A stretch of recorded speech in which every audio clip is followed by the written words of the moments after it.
Okay, great. Cool. So welcome everybody to this month's community call. It's May, it's the end of May, fast approaching summer. So we don't have any, I think, project-wide updates or announcements. I'll have like a couple project-wide relevant announcements, but I'll include them in the community channel in the community update about our contributor offsite that we're planning for Paris, the new contributor hub, and stuff like that. So, but I'll leave that for the community update. And maybe I'll just pass it off immediately to Link to get started. And fine with kicking us off, Finton? Yep, that's cool. Welcome to MTV Cribs. This is my new house. Let me share my screen. Cool. All right. So first off, apologies for no written update from last month. We're all pretty busy with the Amsterdam offsite and getting Git servers into place, which segues perfectly. So we've got the Git daemon server in a good place. It put us through our paces for getting it there.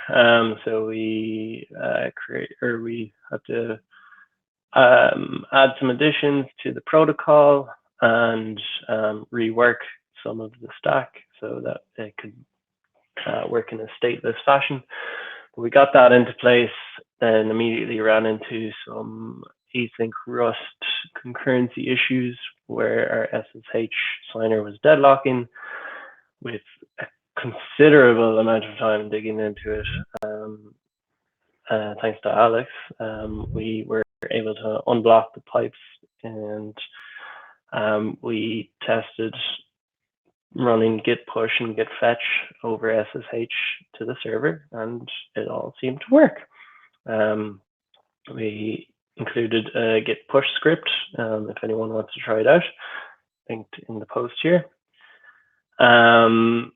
Unfortunately, due to limitations of requiring a head reference, which, as I say here, is a nuanced problem when it comes to decentralized development, git clone technically works, but leaves yourself in an undesirable state where there's no reference to base the canonical work off of.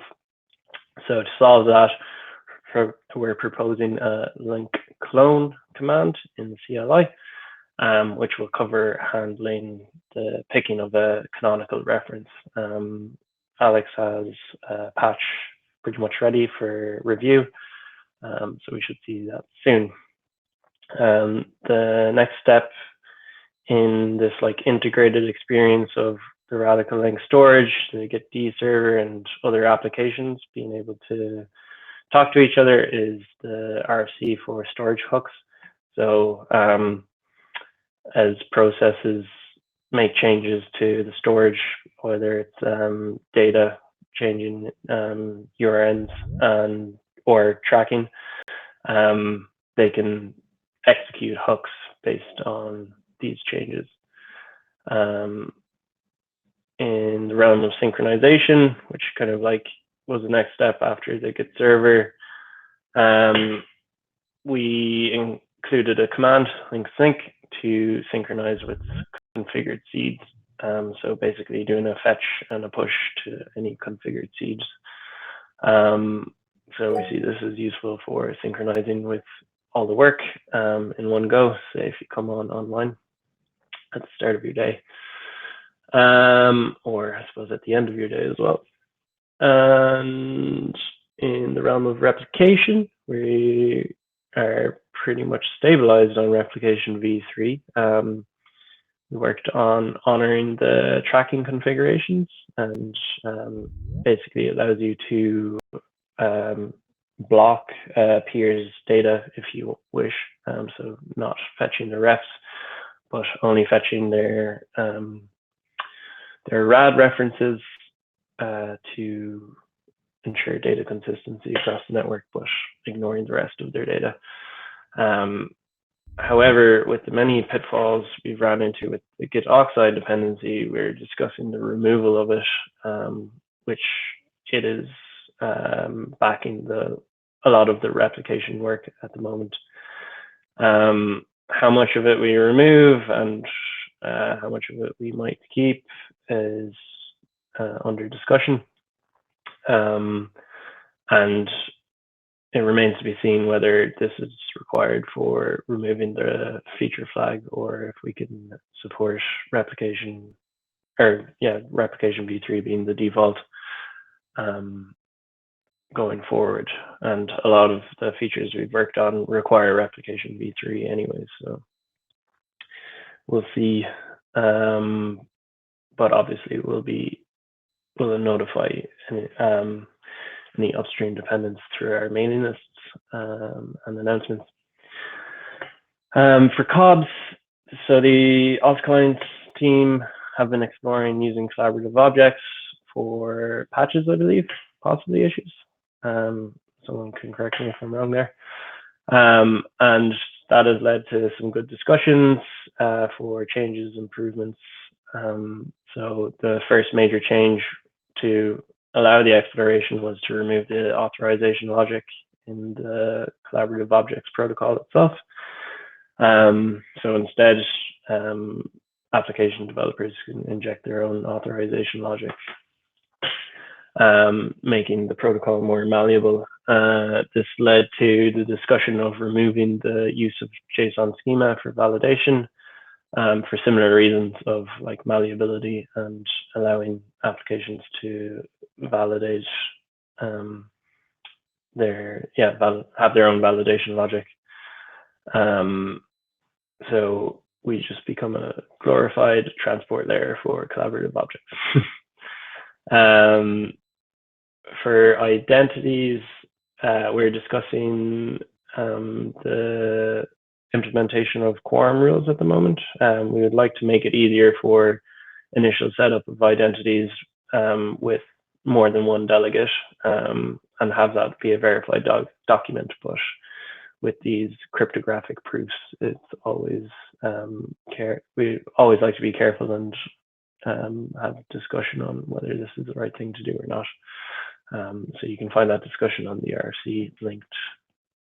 And finally, we're hoping to start hiring some people onto the Link team over the next coming months. So we're currently discussing and fleshing out some roles that we want to fill, but for a taster, we're looking for contributors to take on tasks that involve things like automated maintainers, kind of CI/CD stuff, collaborative object work, and fleshing out our application architecture more so that we can better support the upstream teams. But when we have the posts ready, we'll be sure to post it to Radicle community and other spots that might be recommended. So also, if you know anyone who's interested in this kind of stuff, pass on our deets. That's it. Stay radical. Any questions for Vinton? There was one from Eric. I don't know if that question is still, or if it was answered throughout the presentation or not. Maybe. Oh, patches issues. No question. Cool. Sweet.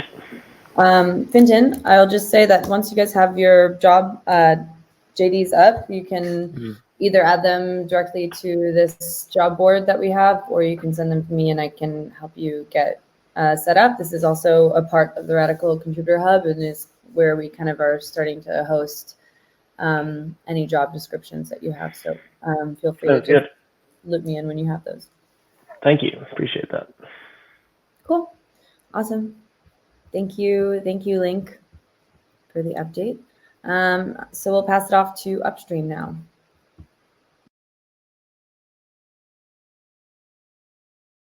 I'm not sure who's presenting. There's Kai. Perfect. Hey, everyone. Can you guys hear me? Cool. Yep. All right, let me try to share my screen.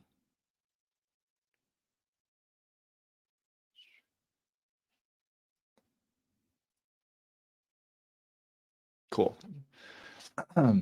So, yeah, this past month, the team's been working on improving our patches, specifically with patch statuses. Um, this was like a problem that we were having within our own repo, where like the only way that someone could close a patch was by merging it. And so there's like obviously reasons why you uh, wouldn't merge a patch, you know. And so the amount of patches just kept growing, and there was no way to kind of like manually uh, close them out or configure them. So the patch statuses that we implemented that actually just got released this morning by the team was the ability for. Can you guys see my screen? Okay. Okay. Yeah, I was just reading the comments. So yeah, the patch statuses that we implemented would allow like the delegates, the project delegates, to um, to be able to close out any patch, any open patch within their project. But it also allows the patch creators themselves to close the patch. So this is just allows like better organization and more agency for the patch creators. Um, the other thing that we've been focused on is gathering feedback. I think last month we talked about how we have a onboarding program that we're running with the growth team. So we've been doing multiple sessions with I think 4 or 5 DAOs and starting to gather feedback. Lots of the feedback is with like initial setup. So it's helping us like prioritize any bugs that people encounter while they like set up the CLI and upstream for code collaboration. And we have a Notion doc where we're compiling all of the feedback we get and helping prioritize that. We've also last month mapped out the user flow and needs for our patch commenting. I think I mentioned this in our previous update, but we were working on building like the components or the foundation for a commenting system, starting out with patch commenting, where we see the most use cases. But essentially, this is just going to allow people to collaborate further on the Radicle platform, right? And so they'll be able to kind of have discussions on various patches. The comment implementation, though, we're hoping will be will set the foundation for commenting anywhere, right? Like so once we have like issue management, we obviously need a commenting system there as well. Our focus this month again is commenting. We're going to start implementation for that and building that out specifically within patches. The other thing is issue management. We're likely going to get to the discovery for issue management, but essentially the goal is to allow users to further migrate away from their current code collaboration platform. And so even in our early user onboarding sessions, like one of the major features that has been requested is the ability for people to like create issues, comment on them, have a discussion about them, and then and manage them. The third thing we'll be focused on is market and user research, really just to better understand how we position Radicle relative to other players within the market.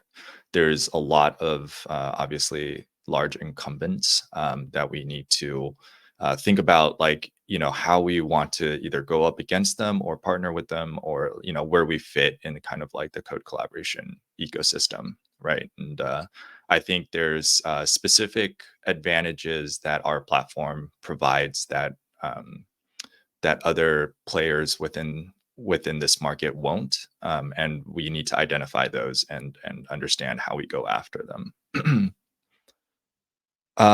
Further along, I think there's like kind of like three major things. The first one I'll talk about is like the last one here, but the competitive landscape and roadmap. This is going to follow like the market and user research that we're doing. But essentially, like we need to better understand, so once we better understand the competitive landscape, who all the major players are, how we position ourselves, it'll be easier for us to create a roadmap that we can then allow users to see. What's upcoming, what they can be excited for, so on and so forth.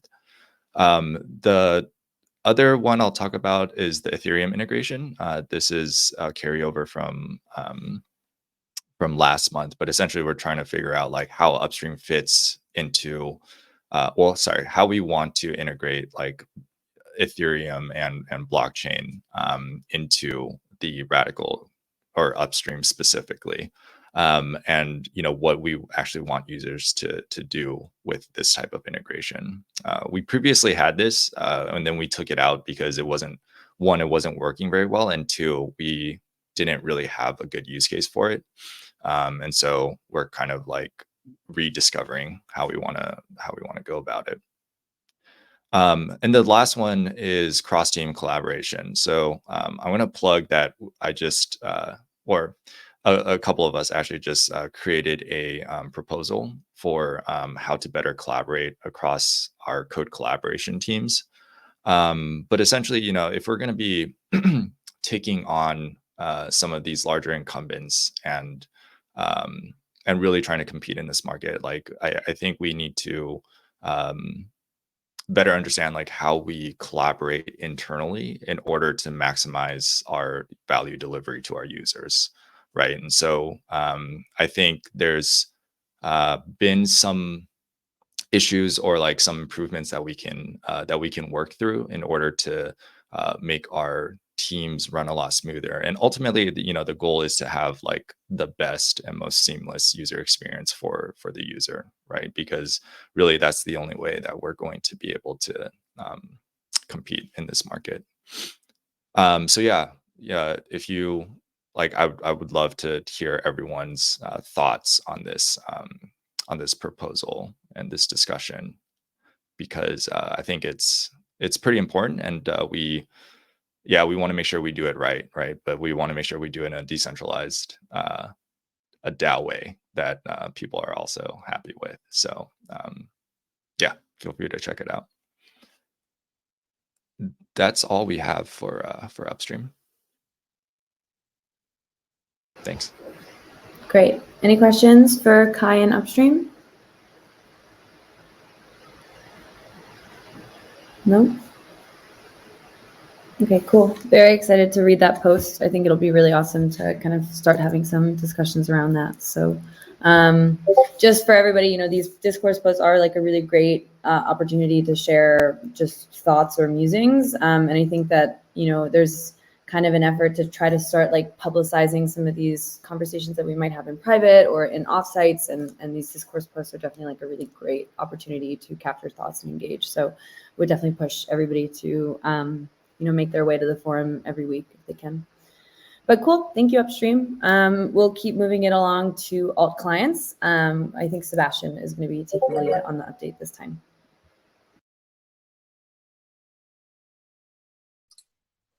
Hey, hi folks, I'm here.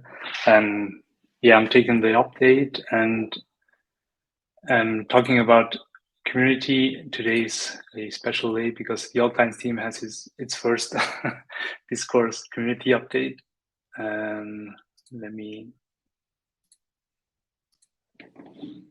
It's very brief, but I mean, you have to start somewhere.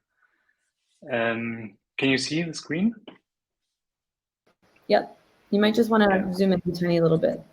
Okay. That's perfect. Okay. First thing first. As the Link team said, we are working hard on the collaborative objects implementation, which we start using with issues and patches, and we are also seeing maybe use cases for labels, which we would use on a project-wide level for for patches and issues mostly. And also on issues and patches, we have had a lot of progress on the CLI, where you can already on the latest commits on the Radicle CLI repo, you can create and manage issues and patches. It's kind of rough on the edges at the moment, so not recommended, but for internal use or if you want to check it out, feel free.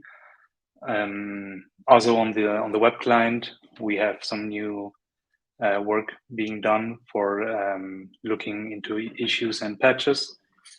But since we are migrating or using COPs everywhere, it will have to wait a little bit for a release, and we also have to iron out or squash some bugs surely. Then the signing with Ethereum integration, which we talked about and I think showed off last week, is done, is deployed on app.radicle.network. I just tried it out, gave me some course issues, but if the seed node is set up correctly, it shouldn't be an issue. And you can, when visiting a seed node, let me just change screen. I'll show it in 1 second. Where's the other screen?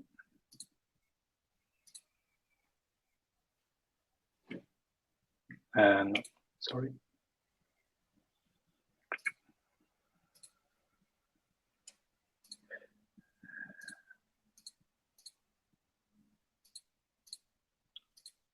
Well, let's do it like this. If you are on a seed, which I'm showing now, my local host seed node I mounted, you have now here on top the sign in button. And if you're connected to an address, you can like click sign in. Sorry, can you see the screen? Just started it. Yep. Okay. Like by clicking on the sign in button here, you get the signing with Ethereum message, where maybe it's a little bit small, and I don't know. Yeah, you should see it, where you like sign with Ethereum message. You sign it, and then you are like signed in as with your name if you are linked to an ENS or IDX. And at the moment it's more cosmetics, but at one point, or we're working on that, you will be able to delete projects in your seed node or create issues and do other administrative tasks. So that's on signing with Ethereum. And then also we started to like clean up a little bit the Radicle client services and CLI, where we were reusing a lot of types. So we're now working our way through the code base to start using Radicle Common, where we use different types and implementations, mostly in our Rust code base, to get a little bit the things tidied up. And then other things that got done is we squashed some bugs on like the signer sessions on the web client, which were not always persistent. And Eric helped out with the onboarding flow for the Upstream team. And I think that's about it.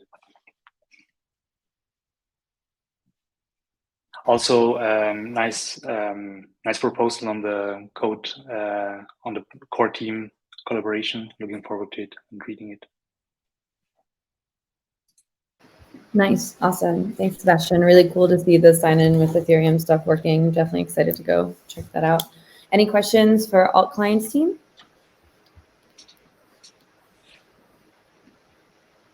No? Okay, cool. Awesome. Then we'll keep it moving along. Thanks, Sebastian. So next up, I think we will have Drips. Who from the Drips team is going to present today? Andrew? Take it away. Thanks, Abby. Yeah, I think I'm going to present today. Everett was going to present the new version of the app, but he I think had a conflict, so we might have that next time. So let me see. Let me try to share my screen. Okay, can everyone see that? Yep. Awesome. Thanks, Abby. Okay, so here's the update for May. I just posted it this morning, my time, and so let's see. Yeah, lots of stuff going on. I feel like I gave some form of this first update last month, but this time we are much more feature complete. I guess we've had kind of the core feature set mostly for like a month and a half, but there was a few architectural issues we were still trying to sort out. But I think now we're sort of 100% solid on the features for drips v0.2. There's some last little kind of optimization and code cleanup and stuff going on underway in testing, but I think we're basically there as far as the core feature set, and we're quite close to shipping it. We've even started an initial security audit with an individual auditor. Manuel is working with them, and so that's pretty exciting, helping us work through just a third party look at security. Just to remind everyone, we have a full security audit with Trail of Bits scheduled for later in the summer. And then new features. I think anyone who follows drips is probably aware of most of these, but just to remind everyone, this v0.2 release will add multi-token, which is like any ERC20 token can be dripped. That's a huge kind of exciting feature for us. Scheduled drips, which is like you can create drips that will start and stop at specific times. That's something that a lot of folks have asked for. And then hub identities, which sort of allows much more flexible identity models to be created later within drips. So things like dripping to someone with an ENS name, or potentially in the future even dripping to someone based on like a Twitter handle or a GitHub excuse me, identity. So that kind of just like opens the door to a lot of different new types of identities on drips. And I would say we're hoping to deploy this within the next month to mainnet and probably Polygon as well, if all goes well. So excited about that. Other big thing is the drips JavaScript SDK v0.1 is released just yesterday. Pretty excited about that. Although to my horror, I realized this morning that I actually forgot to merge some of the last kind of improvements from the code review into main. So if you're going to check this out, please wait like about an hour after this call. I'm going to merge a few of those changes. So apologies for that. But we are pretty excited about this. This is a JavaScript SDK for interacting with drips hubs. With drips hub contract and the subgraphs. Kind of allows you to do a lot of what is done in the app, but just from your JavaScript code. This is built on Ethers.js, and we also include some web-based example code built on Svelte if you want to play with it. And I'm actually going to do a little demo and kind of try to just quickly show sort of what that looks like. Let's see. So again, this is just the example code. This is not like a production app or anything, but this can be kind of a starting point for you to start to play with this if you want to integrate this into your web app. So you just kind of go from the main JS SDK directory. If you've like cloned it to your local system, you would go into the examples web folder. That's where I'm now, and then you just do first you npm I to install it, and then you npm run dev. That'll start the Svelte little local web server.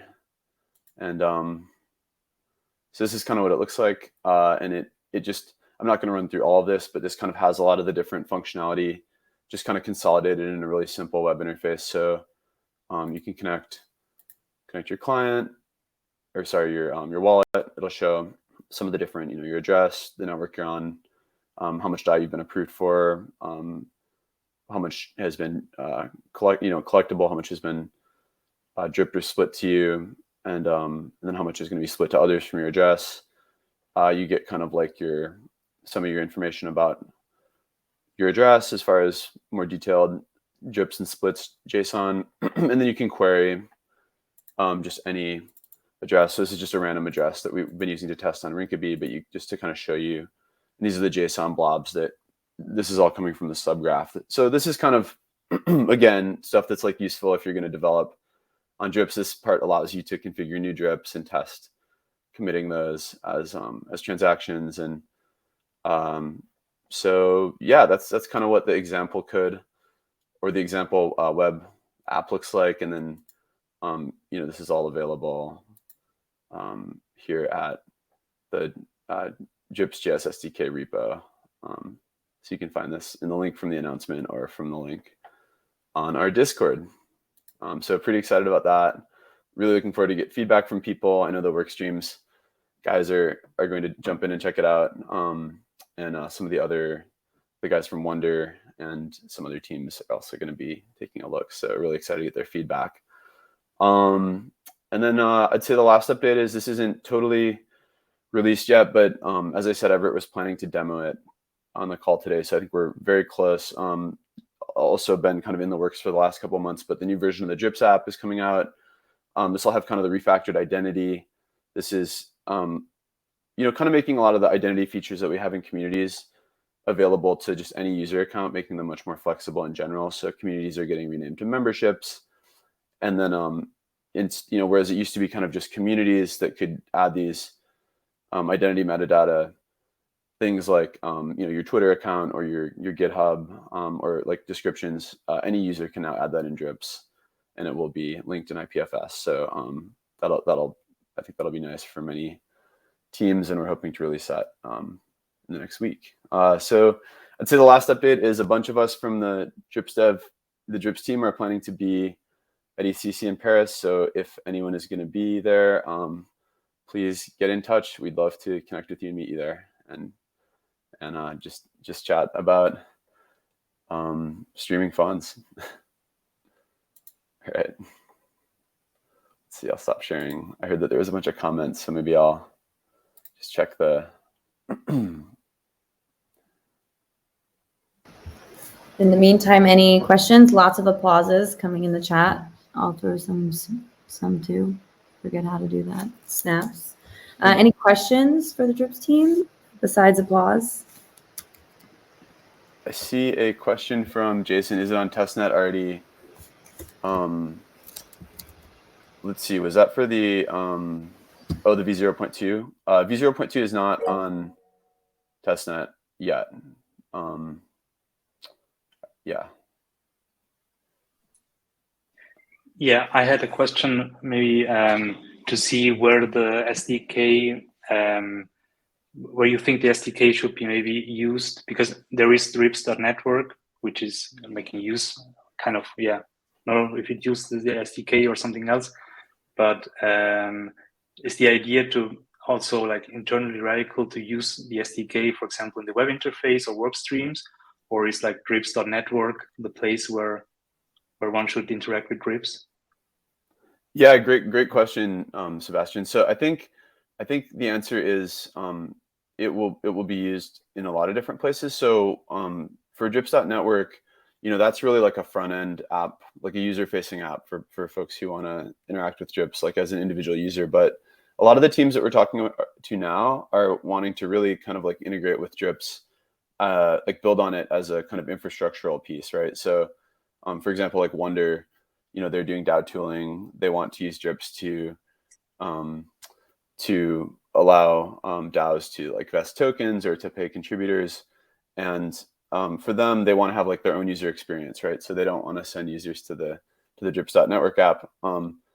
They just want to go directly against the smart contracts and the subgraph. So like they would be like kind of a prime candidate for this, but also Workstreams, right? So teams within Radicle, Workstreams similarly wants to have its own user experience and just wants to kind of build on Drips' infrastructure. So those two examples, but then also we are going to actually rebuild the Drips app to build on top of the SDK too, so that like everything kind of uses this common set of JavaScript components so that we can put like the most focus into making those really, really good. So those are a few examples. Another one is from the hackathon. There's a hackathon, a team at the hackathon in Amsterdam. I think they were called the Rad Drips team, but they were looking to, they actually built like a kind of a MVP of allowing interacting with the Drips from the Rad CLI, which is a really cool idea.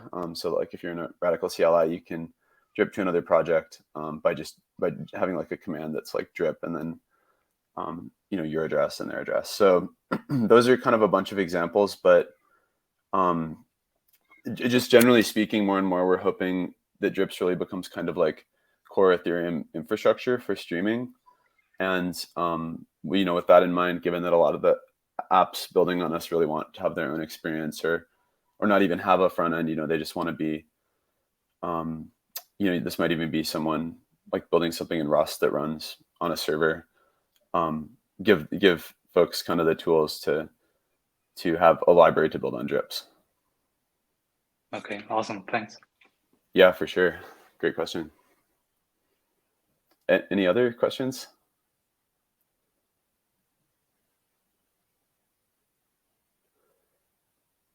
Okay, cool. Well, thanks again so much, and yeah, again, looking forward to your feedback on the SDK and yeah, wait an hour to grab it, like I said. Awesome. Thanks, Andrew, so much for the update. Speaking of Workstreams, I'll pass it off to Workstreams next to give their update. I think Jason is on the call. Jason, take it away. Hello, can you hear me? Yep. Great. Can you see my screen too? Yep. Okay, cool. So yeah, I don't have the community post, but I do have a few slides. So yeah, welcome to the May update. Just to quickly recap, Workstreams is basically a fancy grants board where organizations can kind of host their grants that they're looking for contributors for. But there's one very important twist, which is that it has a built-in payment integration with drips. So the idea is that you basically get paid per second, which I think is pretty cool. So last month, Jules laid out this very rough timeline of what we're working on. Currently, we are at the beginning, or like rather the end of the prototype phase.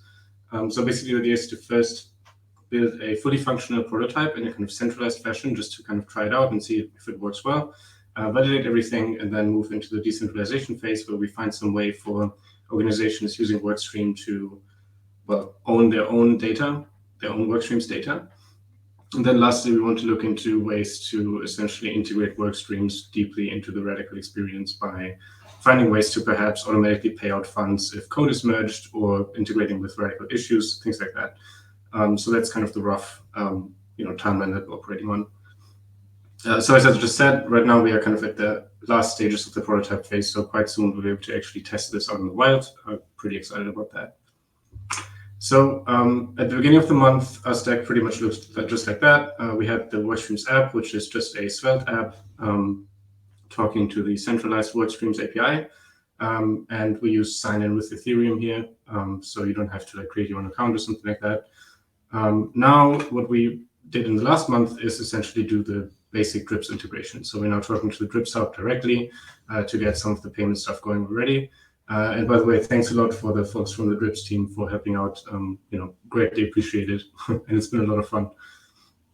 So without further ado, let me actually just go into a demo, and I hope that this is all going to work because this is pre-prod software, so bear with me if it doesn't. Anyway, so this is kind of the UI right now. If you're not logged in, all you can do is just explore Workstreams, and at the moment you're just seeing all of the Workstreams here kind of served from the centralized API directly from the database. And these are all the Workstreams that are currently looking for applications, essentially. So you can see that each Workstream has a title. It's linked, obviously, to an ETH address. We also display ENS names here. There's a stream rate and also a duration, right? So this is kind of how long this grant would be valid for, and this is how much you're going to get throughout that time amount. And also, if you click on a Workstream, you can see that we render some markdown here as well, which is neat. And there's an apply button, but it's grayed out because I'm not signed in, obviously. So let me just go ahead and actually sign in. So we already saw another implementation of sign in with Ethereum today. This works essentially the same way. So I can just go ahead and select my account, sign this message here, and wait a little bit. There we go. Now I'm logged in. And now if I look at a Workstream, I can see that I can actually apply for it. Before I do that, though, let me just go ahead and jump to the dashboard here, because let's just pretend that I'm actually running an org and I have a grant that I want to do, and I want people for that. So I'm just going to go ahead and create a workstream up here on the dashboard.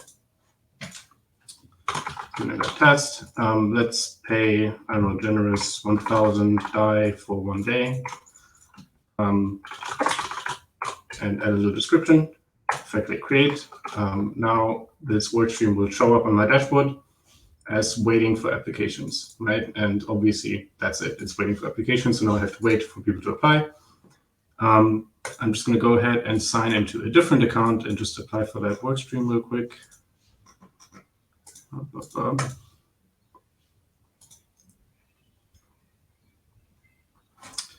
Okay, so if I go over here on the Explore page now, it's the different account. You can see that here's the workstream I just created. On the other account, I can just go ahead and click apply. And when I apply, there's a rounding error here. Need to fix that. When I apply, I can basically just like write a little letter, like why am I a good candidate for this particular grant? Let me just write test, very convincing. And I can also actually do a counter proposal, right? So I can say, yes, I'm up for doing this, but I would actually like 1,001 DAI. I'm not going to do that for now, but you can do that, right? And then, later you can kind of negotiate offline. Okay, apply for workstream. And now you can see that that application is now just being displayed on the workstream. And this is in fact public, right? So like we, by design, kind of make these applications public so that everyone can see who is applying for what. Just in the interest of making things transparent. And everyone can just go ahead and click view here and see all of the details. Going back to the dashboard, I can now see that this workstream that I applied to is now showing up for me as workstreams I applied to, and that my application is pending review, right? Pretty clear. Let's go ahead and switch back to the other account. Too many accounts in here. This one. No, this one.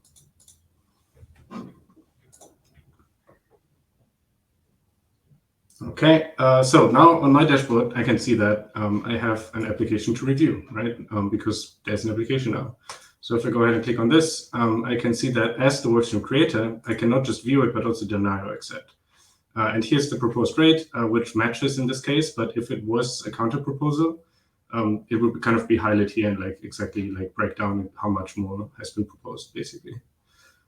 If I click on accept, you can see that now this workstream is pending payment setup. And this is where Drips comes in. So I have this button here called Set Upstream. If I click that, we go into the Drips setup flow, and it says real quick. So first of all, you can create the stream and top it up with an initial amount. Then funds immediately start streaming at the predefined rate until the top up runs out, obviously. And then you can at any time top up the balance again to resume streaming. And you can also kind of pause the stream by just draining all of the amount that's in the account right now, and then just going to stop streaming, obviously. So if I click continue, there would usually be another step in between to allow the drip sub contract to get your DAI, but I already did that, so I don't have to do it again. Again, a rounding error. Please ignore that. So now I can basically like at the final time kind of set up the exact stream rate that I want, the exact amount that I want to stream, and also how much I want to top up at this moment. So it's by default going to suggest topping up for the entire amount that you're going to be streaming, except in this case I only have 480 DAI in my wallet, so it's just going to go that. And then if I select something too much, it's going to complain, obviously. But the idea is that you would at least top up enough to like cover at least like the first few days or something, just to make sure that it doesn't immediately run out of money.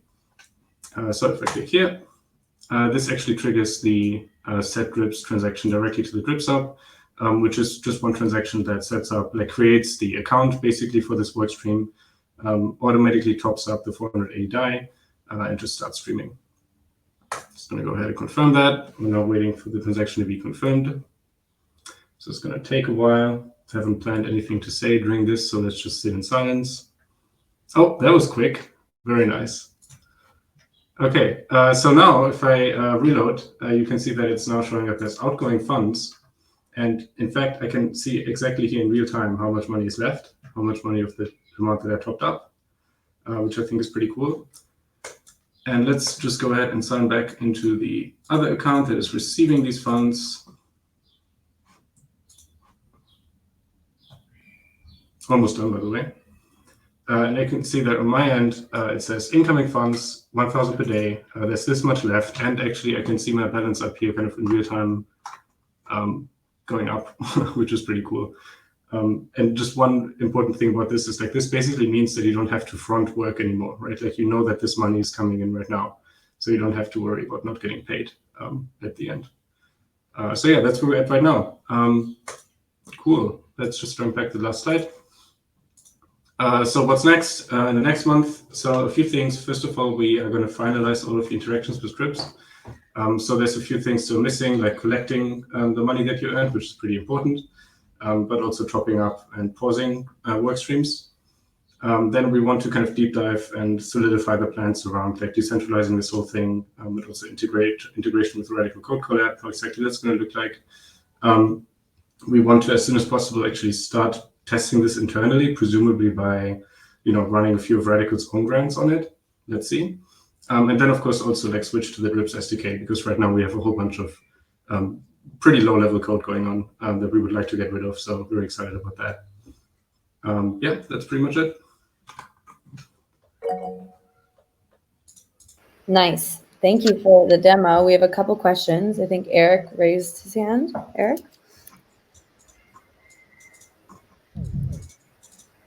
Oops. Hand is still raised. I don't know if you're muted. I think you're still muted if you had a question.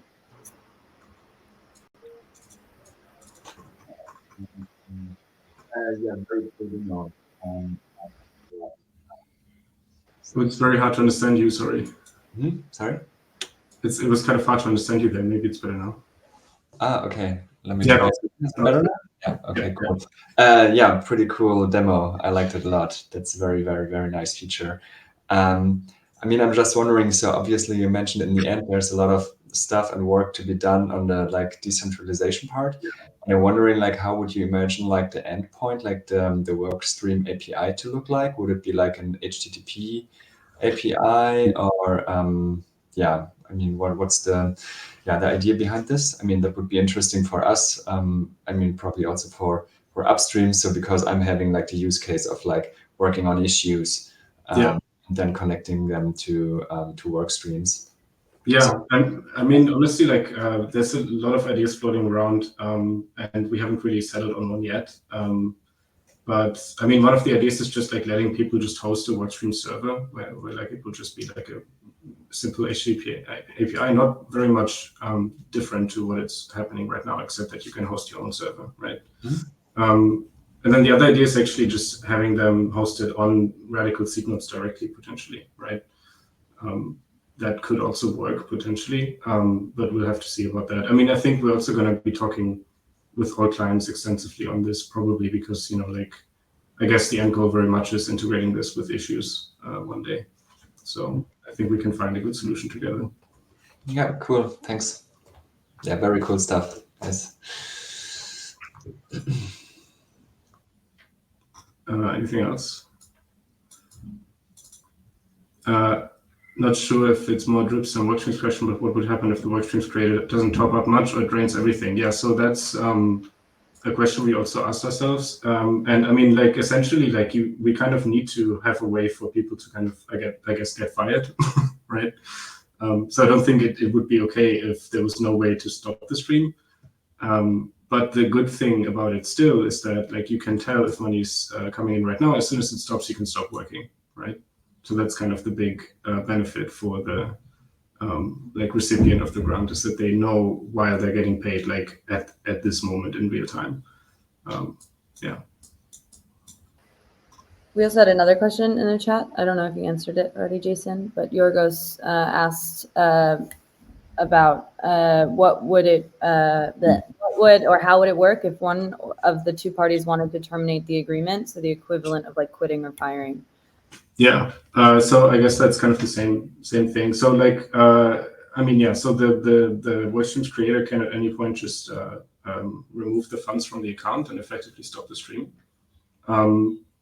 But I agree that also like the person working has to have a way to like get out of the grant, and like worse right now, theoretically someone could just kind of set up a stream to you, like at some rate that you didn't agree to, and then like demand that you work, right? So there's kind of a step missing where like the person actually receiving the funds has kind of the final say.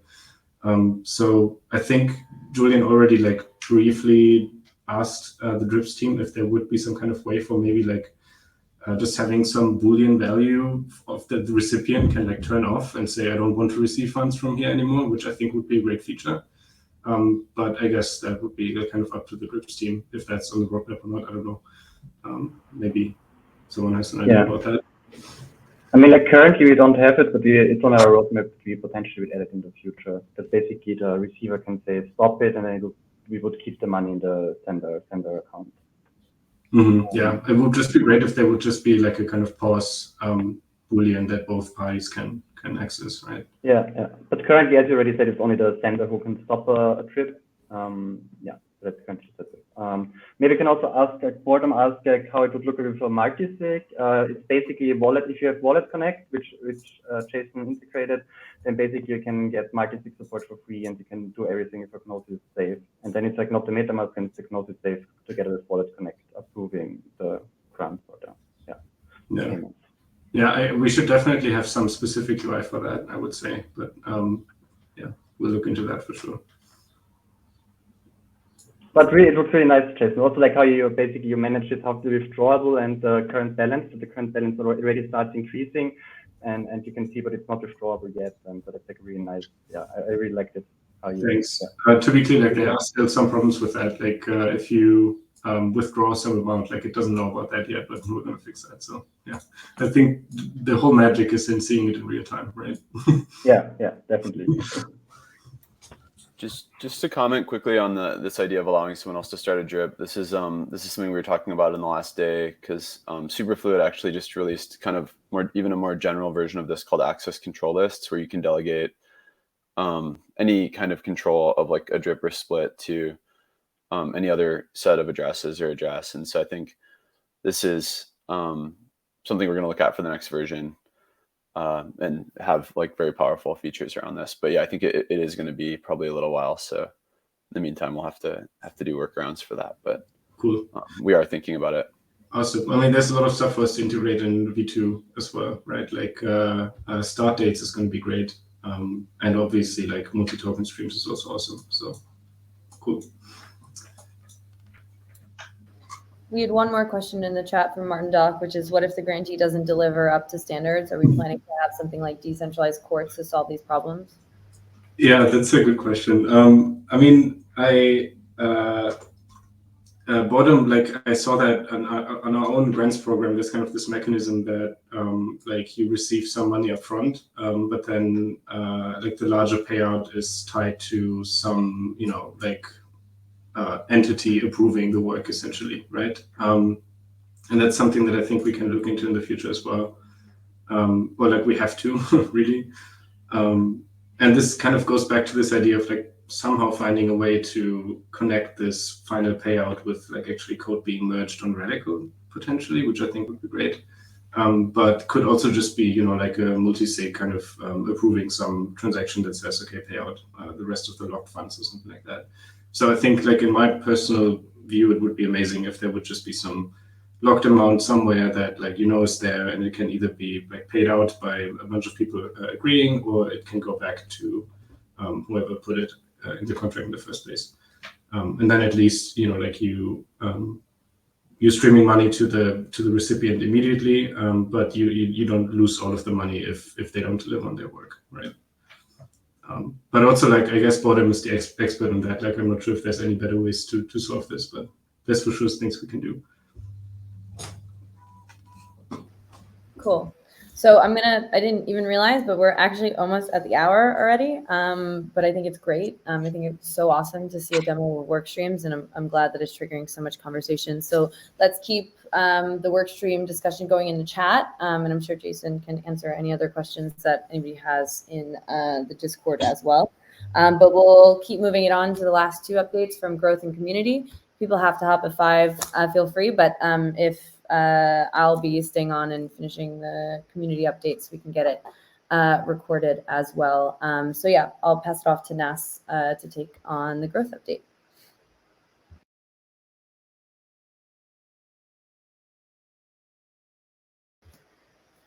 I can't hear you if you're speaking. I'm sorry. Oh, there it is. Perfect. Can you speak? Looks like you're still muted. Sorry, I was just going to say I actually have to jump off now. I've got another call. If Luke is able to speak, it'd be good for him to do an update. He can. Okay, I've got to go. Cheers. Okay, cool. Ciao. How does it look, Luke? Can you unmute? Hey, can you hear me now? Yeah, perfect. So the coworker just told me that they're gonna test the alarms. So I'm gonna try to make it quick. Cool. Feel free to do it quick. Just if not, you can just pass it off to me and I can do community, but whatever. Yeah. So okay. So for the ones that don't know me, I'm on the growth team. My background is at a startup called Mural, where we took it from like $1 million to being a unicorn. And what I'm trying to do here is to launch and like see where's the market fit for Radicle Upstream and like the code collaboration stuff. I'm still in learning mode, but I come from real-time and asynchronous collaboration, which is kind of related to what we're doing. And on the early users program side of things, so far we've actually onboarded like 6 projects with around 20 people, and we have around 8 waiting in line to be onboarded, and that's gonna be between 20 to 30 more people. We're jumping into discovery calls, onboarding sessions, and feedback sessions with Kai. And for each one of those, we have notes and a feedback tracker. So if you want to look at the funnel, I can share all those links. But on the broad scale of things, our goals are to like reduce friction for users to start using Radicle, installing the CLI, onboarding documents, identifying bugs, and form an educated hypothesis around what features and use cases will get us to market fit. Some of the early findings were shared by Kai, but for example, an improvement kind of idea that someone gave us was, the CLI is extremely hard to install, like potentially bundling the CLI as a binary. Like another feature request is to have like a VS Code extension to manage Radicle projects and kind of have comments inside VS Codes to keep things locally. A bug is that CLI, for example, is really hard to install on from Brew. It runs into an SSL certificate problem. So those are like more specific things, but some of the feedback that we got from developers and users and different DAOs is that decentralization is something that is in their ethos, but in practice they are not willing to use a tool that is going to make them lose any productivity just because it's decentralized. So that's one of the interesting things. Another one is that people see us as the decentralized GitHub, but we think that a more interesting take on that is what would GitHub look in Web3, right? Instead of being the decentralized GitHub as that's kind of something that some people are really interested in, but they are not willing to like leave some features behind to be decentralized. Then what else? We're starting to form some hypotheses and trying to find like a kind of a niche use case that is going to make people say, all right, I want to use Radicle now instead of GitHub. We're still a little bit far from that, but one of the early hypotheses we formed is, so for example, what about the smart contracts part of things, right? Like what do developers, what is their workflow for that? Is there a use case for that very high value code that is sometimes even, like audited by external firms? And I don't know, those are some of the things, and I'm really eager to hear from any of you, like what's your experience as a Web3 developer? What are some of the things where GitHub falls short? So reach out to me. I'm super open to talk about that and learn about your experience and your thinking about where should Radicle move. Yeah, any questions?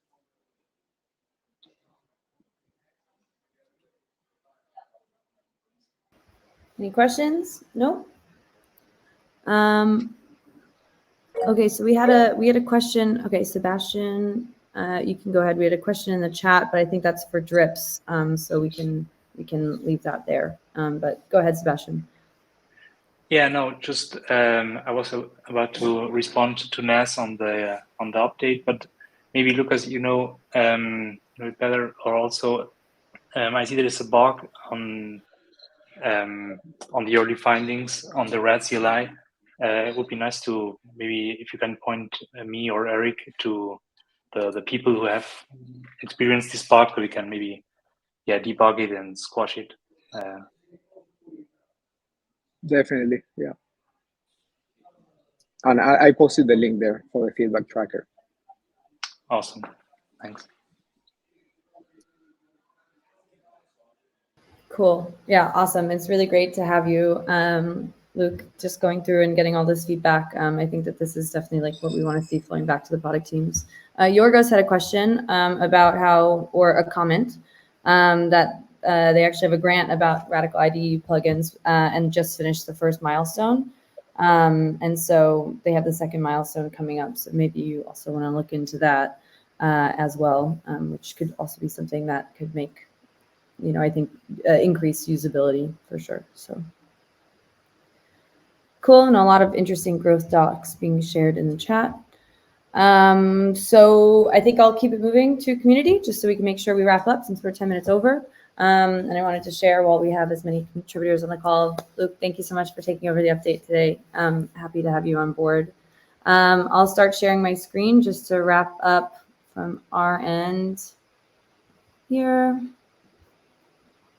I'm not gonna be able to see you. So can I get verbal confirmation that people can see my screen? Yes. Yeah. Yeah. Okay, great. So here's the Community and Governance Monthly Update for May. As always, it's in the announcements category on Discourse.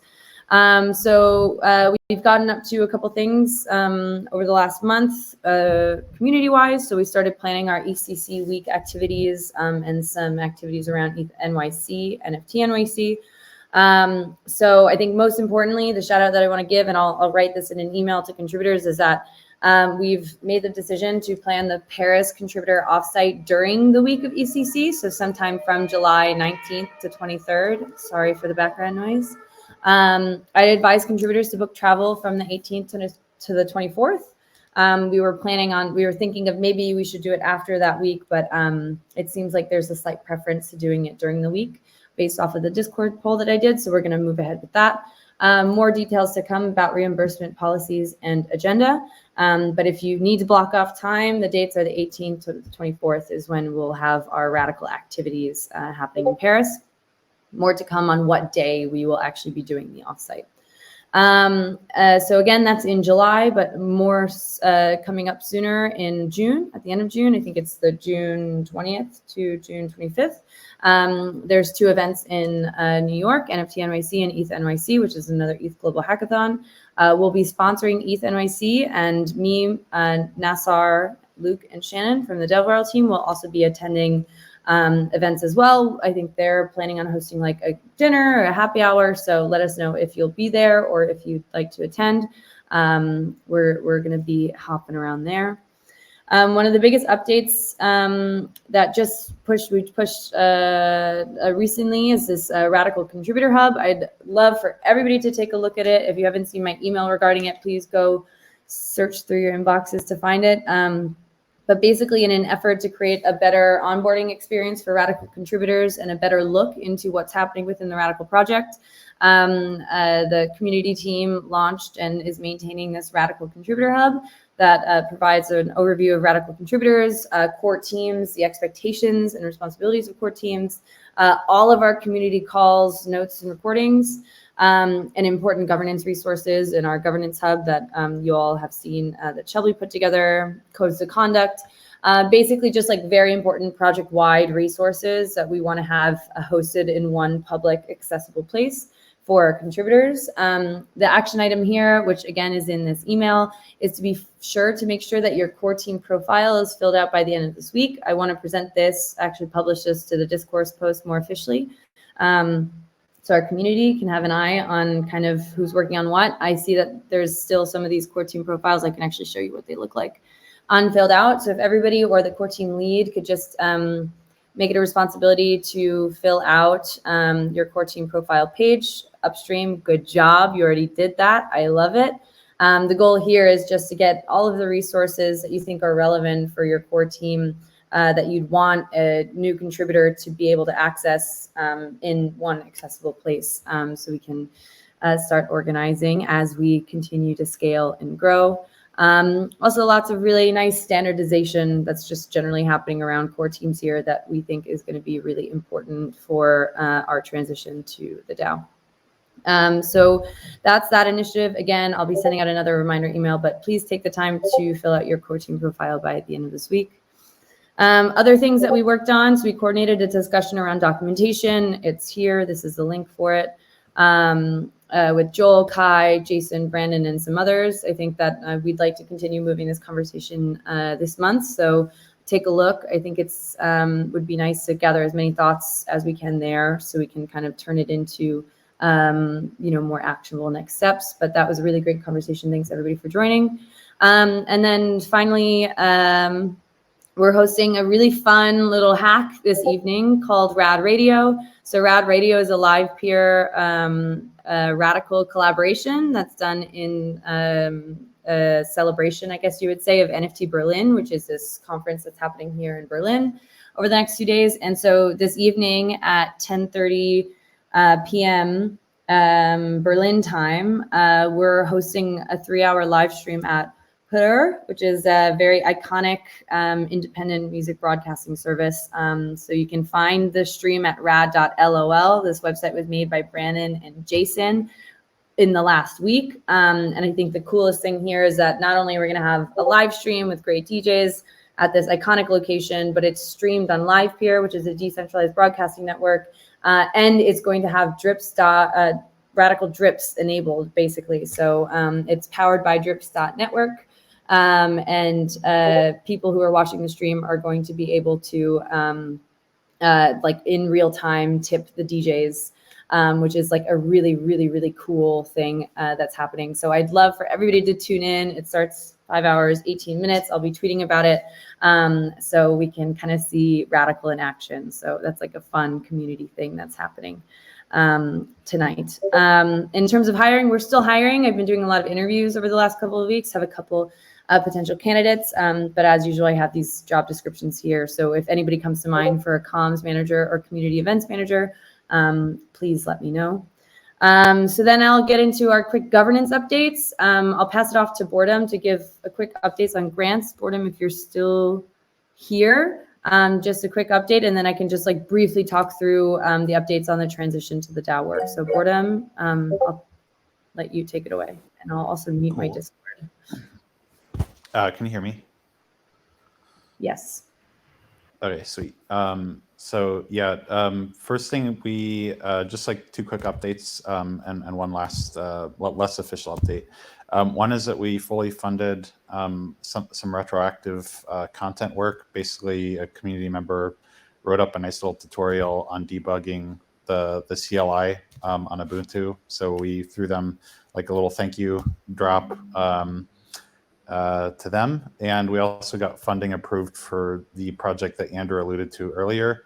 And wanted to say thanks to Andrew for hopping on calls with them and helping kind of hash out like realistic milestones with that team. So to kind of go into a bit more detail, they're going to basically try to extend the CLI with just some like initial basic drips features. But you know, if that work goes well, that'll really kind of boost their reputation, and they could keep continuing and adding to the CLI, especially with regards to drips. So yeah, it's a really cool project. I'm excited. It's kind of the first grant that we've had that's trying to extend the core product. And then I think Yorgos is still on the call, and he alluded to this in the comments, but he's right in the middle of putting together his first milestone completion for researching about IDE integration. So that's like I think it's another exciting one where it's like the extending beyond Radicle to third-party tooling, like different IDE products. So yeah, that's it. Nice. awesome updates. Super cool to see all these different projects that are happening in the ecosystem. Other things that are happening in the DAO, of course, is the work streams that have been set around our larger project of transitioning to the DAO. And so I wanted to start using these community calls and our governance calls as a way to kind of give quick updates. So I won't go through this in depth. I think it's more for reading. But as I wrote about in this next phase of the Radical DAO post, we have 4 different work streams. The first one, which you all are probably very aware of, is that we have this org design work stream that's being led by a community contributor, Louis Gray, me, and Angie. And as you all know, and as was outlined in the temperature check that kind of kickstarted the work stream that was posted, I think, like 2 weeks ago, we've been conducting interviews with almost every Radicle core contributor, which has been really amazing and has been taking up most of our time.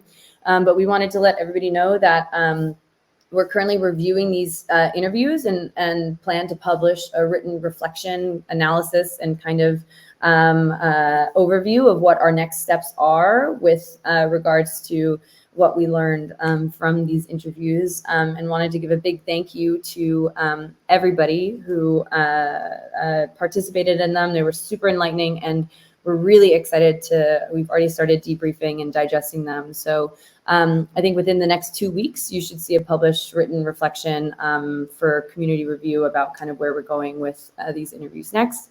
And we also have a new project that Tom and I are working on around collaborative vision setting, which should also be hitting the forum this week. So keep an eye out for that. Shelby's been moving the DAO tooling workstream ahead. So over the last few weeks, we've been hosting demos with different DAO tooling projects to get a good overview of what's out there. We've been compiling notes from these demos in this link. I would check it out if you kind of want to see who we've been chatting to.